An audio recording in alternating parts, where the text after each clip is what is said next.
Hai teman-teman semua, Assalamualaikum warahmatullahi wabarakatuh. Di video kali ini, di video ke-14, kembali lagi sama aku Rafa. Di sini aku akan membahas sebuah tema yang sangat menarik untuk kita semua. Nah, sebelumnya aku mau nanya nih kepada teman-teman semua. Teman-teman pernah nggak sih merasa sedih? Nah, biasanya ketika teman-teman itu sedih, apa sih yang ada di pikiran teman-teman? Nah, kalau aku sendiri, aku sedih itu karena aku overthinking atau memikirkan sesuatu yang membuat aku sedih. Biasanya itu karena iri terhadap pencapaian orang lain atau merasa insecure atas diri kita sendiri. Nah, dengan adanya itu membuat aku sangat sedih. Nah, jadi teman-teman sekarang coba pikirkan sebenarnya apa sih atau hal-hal apa yang ketika dipikirkan itu membuat sedih gitu. Di video kali ini aku akan mengacu pada sebuah buku yang sangat menarik, yaitu Filosofi Teras. Nah, sebelumnya teman-teman pernah nggak sih membaca buku Filosofi Teras? Kalau teman-teman sudah membaca buku Filosofi Teras, maka secara nggak langsung udah ada gambaran ya bakal seperti apa penjelasannya. Dan bagi yang belum, boleh banget teman-teman untuk membaca atau melihat video ini. Nah, di dalam buku Filosofi Teras, pasti kita nggak asing lagi dengan kata stoicism atau filosofi teras yang disebut itu stoicism. Nah, sebenarnya apa sih arti dari atau pengertian dari stoicism itu? Jadi, pengertian dari stoicism itu adalah filosofi hidup di mana segala sesuatu yang dianggap netral, sehingga yang menentukan baik buruk, berguna atau tidaknya itu dikarenakan oleh pikiran kita sendiri. Jadi dapat kita pahami bahwa stoicism itu adalah suatu berpikir, suatu kemampuan berpikir yang dia itu berpikir bahwa segala sesuatu yang ada di dunia ini netral. Baik buruknya itu tergantung dari pikiran kita. Contoh nih, kita itu melihat video atau melihat sosial media teman kita melihat pencapaian, contoh ketika dia itu mendapatkan piala karena menang lomba. Nah, sebagian orang dia itu merasa bahagia karena melihat kebahagiaan orang lain, dan sebagian yang lain pasti dia itu iri terhadap pencapaian orang tersebut. Nah, dari sini sebenarnya dapat kita pahami dan dapat kita bedakan, yang membuat diri itu nggak bahagia itu adalah pikiran kita. Ketika kita berpikiran yang positif, kita itu bakal bahagia. Dan ketika kita itu berpikiran negatif, maka secara nggak langsung kita itu nggak bahagia dan nantinya itu akan menjadi stres. Jadi ketika kita mendengar perkataan orang lain, kita melihat postingan sosial media teman kita itu harus berpikiran positif gitu. Ketika kita melihat pencapaian orang lain, ya kita itu harus bahagia, karena sehingga dengan rasa bahagia itu kita itu menjadi termotivasi. Oh, orang lain bisa, aku pun harus bisa. Malah jangan sampai ketika kita melihat postingan orang lain, kita itu menjadi iri sehingga kita merasa insecure terhadap diri kita sendiri. Nah, sebenarnya apa sih pentingnya kita menerapkan filosofi stoicism atau filosofi teras? Banyak sekali manfaat kita untuk menerapkan stoicism. Di antaranya yaitu kita itu nggak bisa mengontrol orang lain, tapi yang bisa kita kontrol adalah diri kita. Ketika kita selalu memikirkan orang lain, memikirkan pencapaian orang lain, memikirkan atau mengendalikan orang lain, kita itu yang ada bakal stres, karena pada hakikatnya kita itu nggak bisa mengendalikan orang lain. Nah, sehingga dengan adanya filosofi stoicism ini memudahkan kita untuk lebih fokus terhadap diri kita sendiri, lebih bisa untuk mengontrol diri kita sendiri di saat kita itu merasa sedih.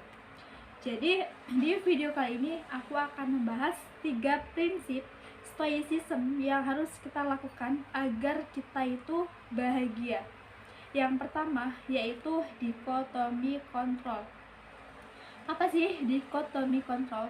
Mungkin bagi teman-teman yang sudah membaca filosofi teras, buku filosofi teras pasti sudah mengetahui ya apa itu dikotomi kontrol. Jadi dikotomi kontrol di sini terbagi menjadi 2. Yang pertama, ada hal-hal yang bisa kita kendalikan. Yang kedua, ada hal-hal yang tidak bisa kita kendalikan. Hal-hal yang bisa kita kendalikan disebut internal, dan hal-hal yang tidak bisa kita kendalikan yaitu bersifat eksternal. Lalu, apa sih contoh dari hal-hal yang bisa kita kendalikan? Hal yang bisa kita kendalikan diantaranya yaitu perkataan kita, pemikiran kita, tindakan kita, persepsi kita terhadap orang lain. Dan apa sih hal-hal yang tidak bisa kita kendalikan? Yaitu perkataan orang lain, pemikiran orang lain, tindakan orang lain kepada kita, persepsi orang lain terhadap kita itu tidak bisa kita kendalikan. Dan di video kali ini, fungsi stoicism yaitu kita harus fokus dengan apa yang bisa kita kendalikan, dan kita harus tinggalkan sesuatu yang tidak bisa kita kendalikan. Ketika kita fokus dengan apa yang kita bisa kendalikan, maka hidup kita akan bahagia. Contoh, kita itu melihat postingan orang lain, melihat pencapaian orang lain. Nah, sebenarnya kita itu nggak bisa mengontrol orang tersebut agar tidak memposting suatu hal yang membuat kita iri. Tapi setidaknya kita bisa mengontrol diri kita, mengontrol pikiran kita agar kita itu selalu berpikiran positif. Contohnya, ketika kita melihat video postingan orang lain, kita nggak bisa mengontrol orang itu agar tidak memposting hal itu. Tapi kita kan bisa agar tidak melihatnya. Atau ketika kita melihatnya, kita harus mengkontrol pikiran kita agar tetap semangat gitu. Jadi agar tidak iri atau agar tidak insecure.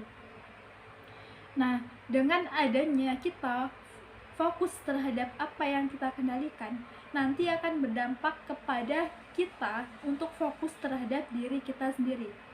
Sehingga kita nggak lagi mempusingkan ucapan orang lain, tidak mempusingkan tindakan orang lain, tidak mempusingkan persepsi orang lain terhadap kita, karena kita itu bisa mengendalikan diri kita, terutama pikiran kita. Nah, prinsip yang kedua yaitu lakukan yang terbaik namun bersiap untuk hasil yang terburuk.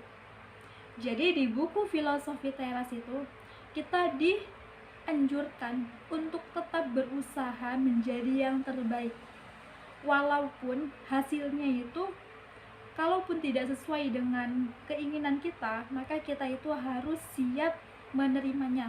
Contoh nih, kita itu berusaha untuk bisa lolos dalam beasiswa. Kita sudah memenuhi persyaratan beasiswa, contohnya kayak administrasi, terus buat motivation letter, buat CV yang menarik, menceritakan aktivitas kita, organisasi kita, dan kita sudah berdoa yang maksimal. Kita pun sudah merasa bahwa kita itu bakal diterima beasiswa tersebut. Namun Allah berkata lain, ternyata kita nggak lolos di beasiswa itu. Nah, ketika kita dari awal sudah memikirkan kemungkinan terburuknya, maka dipastikan kita itu nggak akan terlalu nyesek ya, atau nggak akan terlalu sedih gitu, karena kita itu dari awal itu sudah memastikan atau memberikan kemungkinan terburuknya. Jadi, walaupun kita harus optimis untuk menang, baik itu lolos dalam beasiswa ataupun lomba, walaupun kita sudah harus optimis untuk menang, namun setidaknya kita itu harus mempunyai kemungkinan terburuk. Jadi contoh, kita itu sudah maksimal dalam mendaftar beasiswa, namun kita itu tetap harus berpikir bahwa nanti ketika tidak lulus ya udah nggak apa-apa, mungkin nanti ada waktu lain.